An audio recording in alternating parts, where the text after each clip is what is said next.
chronic trade deficits are no longer merely an economic problem. They're a national emergency that threatens our security and our very way of life. The president imposing a 10% tariff on nearly all imports. Roughly 60 countries, including some of America's closest trading partners, will face even higher tariffs. A 34% tariff on all imports from China, a 25% tariff on products from South Korea, and a 20% tariff on goods from the European Union. You know, you think of European Union, very friendly. They rip us off. It's so sad to see. It's so pathetic. 39%. We're going to charge them 20%, so we're charging them essentially half. Some of the costs expected to be absorbed by the buyer, meaning prices on clothing, cars, produce, and pharmaceuticals, among other things, are expected to go up.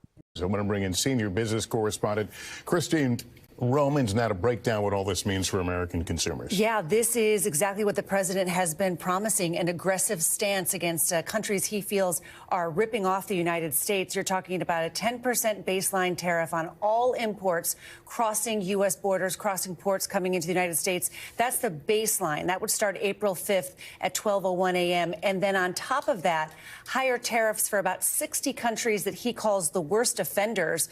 That would bring a tariff rate to 49% to Cambodia, 46% Vietnam. You can see it on your screen there. 20% for the European Union and 10% that baseline tariff for the UK. The president calling these kind reciprocal tariffs because he says that he's just going to charge half of whatever their tariffs and non-tariff barriers are to the U.S. to try to send this message. He says that the United States has been ripped off. He's also declaring a state of emergency here, a national emergency, and saying that he wants to reindustrialize the United States after decades of bad trade deals that have hollowed out, he says, the American factory sector. One senior White House official telling reporters this afternoon, this is not a negotiation. For all those people who are saying, is this just the president negotiating with other countries?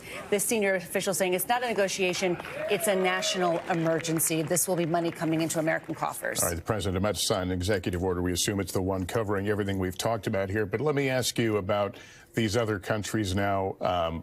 Is the U.S. now bracing and expecting retaliation on this trade war? Some of these countries, like Canada, have promised retaliation. We haven't really heard from Mexico. The EU has promised very specific retaliation. And some of that you can tie it right back to Republican districts, right, where some of these senators will really feel the producers in their states will think bourbon, think pork, think soybeans, think a lot of these things that American farmers really rely on and manufacturers, also motorcycles, blue jeans, lots of different things. Those retaliations are expected to start in the middle of the month. That's what trade wars are, right? Someone puts on a tariff, someone fires back, and then all of a sudden prices are rising for everyone across the supply chain. Yeah, Christine, these things are easy to get into. Talking about trade wars, they are difficult to get out of. They really are. And, when we had tariffs on the first Trump administration, it was a low inflation environment, and they were targeted tariffs. There were about a dozen categories. This is widespread across the board, big percentages. It will be disruptive to the global trading system. And in a matter of days, you will have Customs and Border Protection. These customs agents and customs officials will have to start taking in this extra revenue. There are companies who have ordered goods that are on a container in the ocean right now. It will cost more next week when it lands. That can be very disruptive to business. So we'll see how it plays out. We saw that long list, I believe 6 pages the president held up of what these reciprocal tariffs will look like.